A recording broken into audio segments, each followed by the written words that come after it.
Bon día. A min tócame falar do aspecto dos dereitos sociais e un pouco recollendo as palabras de Carme Adán agora, se os dereitos das mulleres son feitos da costela dos dereitos dos homes, podíamos decir que na Unión Europea os dereitos sociais son a costela dos dereitos económicos. Nos últimos tempos, ademais, de forma moi acentuada. O título da intervención di algo así como dereitos sociais claudicantes frente ás liberdades económicas, e un pouco ese é o contexto no que estamos na Unión Europea. Especialmente a partir dos anos 2000, písase o acelerador da construción do mercado único, e o que foi un proceso lento de implantación, por exemplo, da liberdade de circulación de mercadorías. No caso da liberdade de establecemento e de prestación de servizos, nos últimos anos hai un impulso na Unión Europea moi forte que ademais corre parello a un esquecemento dos dereitos sociais. Europa fracasou na construción dun espazo común en materia de dereitos sociais, e o feito é que o intento de aprobación dese marco común a través da Constitución Europea, dunha Carta de Dereitos Fundamentais, como sucede na maior parte dos países, que acompaña, digamos, ao que a Constitución Económica, foi un fracaso, e mesmo se permitiu que algúns países, o caso de Polonia e do Reino Unido, fixeran unha cláusula de exclusión da Carta de Dereitos que ten a Unión Europea e que no seu ámbito, digamos, non sexa aplicable. E eu creo que iso un pouco simboliza o momento no que estamos na Unión Europea, unha Europa que renuncia a construirse como un espazo onde os dereitos das persoas, os dereitos, digamos, ligados aos dereitos dos traballadores e das traballadoras, os dereitos ligados ao estado de benestar sexan iguais en toda a Unión Europea, máis que en cambio pula de forma moi intensa pola, digamos, facerlle fácil, especialmente ás grandes corporacións, a, digamos, ter a súa disposición un mercado amplo no ámbito da Unión Europea.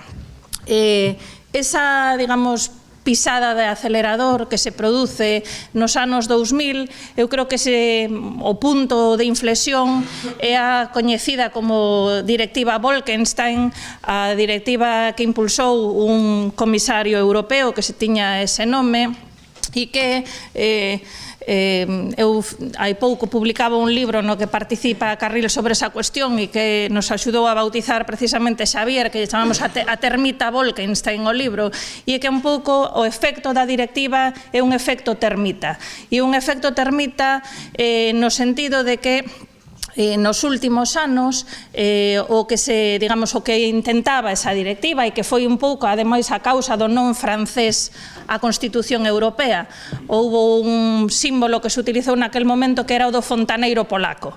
Entón, os franceses votaron en contra da Constitución Europea polo medo de que poideran vir traballadores de fora con un estándar laboral, salarial, moitísimo máis baixo que o seu, e acabar producindo unha competencia baixa, un dumping social no seu país, e iso foi un pouco a figura simbólica que se utilizou. Pero eu creo que o medo non lle temos que ter os fontaneiros polacos, nin os traballadores da construción de Portugal.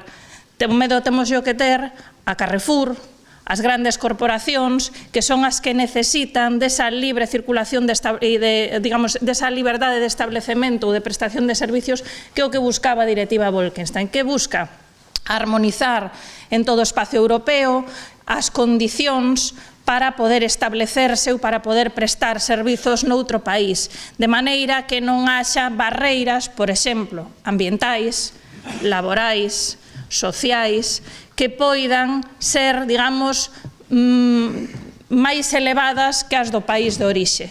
Eso non triunfou, a directiva Bolkestein non ten o principio do país de orixe, é dicir, non acabou, gracias á movilización sindical, non acabou estando na directiva, mas a continuación, digamos, o labor de Zapa, e por eso falamos de termita no libro, fixos a través da construción da xurisprudencia do Tribunal de Xustiza da Unión Europea. Como ás veces unha imaxe vale máis que 1000 palabras, vou vos contar un par de sentenzas do Tribunal de Xustiza da Unión Europea que nos fai ver como se intenta introducir o que non se conseguiu meter na directiva Bolkestein.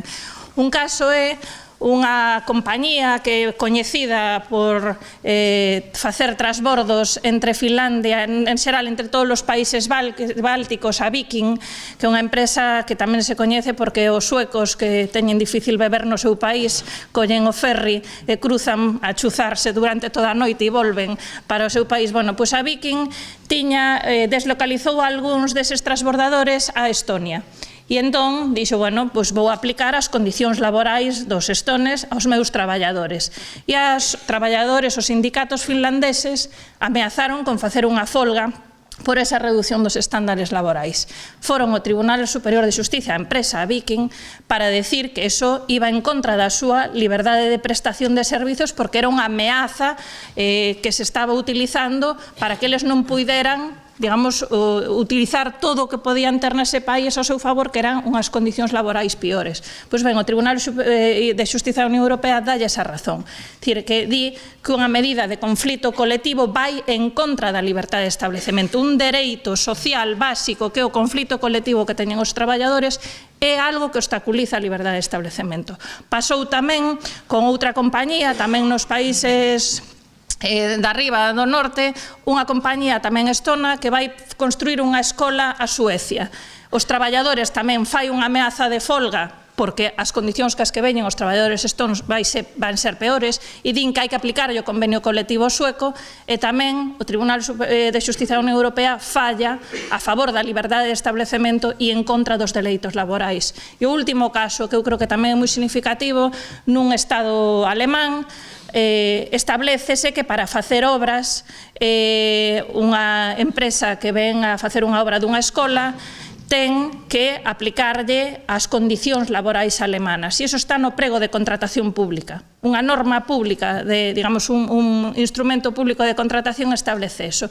E unha vez máis, dice que a normativa de contratación pública non pode obligar con un estándar laboral a un país terceiro que quere vir a prestar os seus servizos. Ben, isto é indicativo de por onde vai a Unión Europea nos últimos tempos. E vai por ese camiño, eles din, para favorecer os intercambios entre os Estados. Pero realmente as pequenas empresas, a pequena consultoría, a pequeno despacho de abogados non presta servizos noutros países. Quen presta servizos ou quen se establece noutros países? As grandes corporacións. Quen necesita que as condicións sexan iguais en todos os países e sexan iguais a baixa ou que se recoñeza a posibilidade de mover traballadores con estándares piores, as grandes empresas. E iso, digamos, o camiño que está tomando a Unión Europea nos últimos tempos. Para respetar os tempos, só vou rematar con un par de cousas. Isto é así na Unión Europea, a situación é moi grave, pero o Estado español é o campeón da liberalización que propoñía a directiva Bolkestein. Outros estados europeos non aplicaron a directiva co nivel, digamos, de expansividade que utilizou España. A directiva estaba circunscrito a determinados tipos de servizos. Pois ben, Zapatero primeiro e Rajoy despois aprobaron normas para que se aplicara a todo tipo de servicios e actividades que non son consideradas servizos. Tamén a servizos públicos, tamén a outras cuestións que estaban fora da directiva. E non só iso, utilizárono para emprender un proceso de recentralización bestial. Cousas onde non conseguían meter man, utilizaron a desculpa da normativa europea para facelo. Os sindicatos vascos levan moitos anos loitando para que os horarios comerciais se respete, digamos, a normativa autonómica e non abran as grandes superficies un domingo. E conseguírono. Tiñan un acordo dos sindicatos cas grandes superficies para non abrir en domingos. Pois ben, ca disculpa da Bolkestein, o Estado modificou a normativa de horarios comerciais e estableceu que Bilbao é unha zona de gran afluencia turística e esas zonas de gran afluencia turística do Estado teñen que abrir os domingos, cando marca o Estado.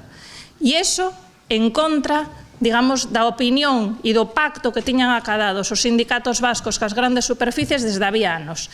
Entón, o Estado está facendo iso nos últimos anos e está utilizando tamén nese proceso de recentralización, o último exemplo é a recén aprobada Lei de Unidade de Mercado.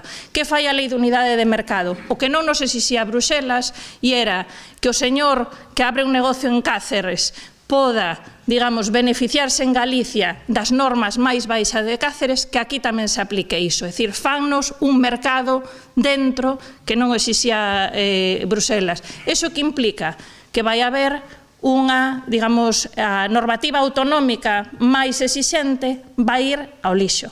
As grandes empresas van buscar autorizar os seus establecementos en aqueles sitios con menores estándares ambientais, para os de dereitos dos consumidores, dereitos lingüísticos. Eu abro en Cáceres e a mí ninguén me di que teño que rotular o peixe no Carrefour en galego. E despois veño aquí e digo, non, eu esa normativa, a mí xa me autorizaron no outro lado. Bueno, pois eso é algo que fixo o Estado español e que tampouco nos exixía Bruselas. É dicir, que temos dúas lousas en riba, unha Europa desfalecente, evidentemente no social, pero un Estado que utiliza o dereito europeo para poñerlle a peor cara dentro, eu creo que casi de todo o panorama europeo. Con isto remato.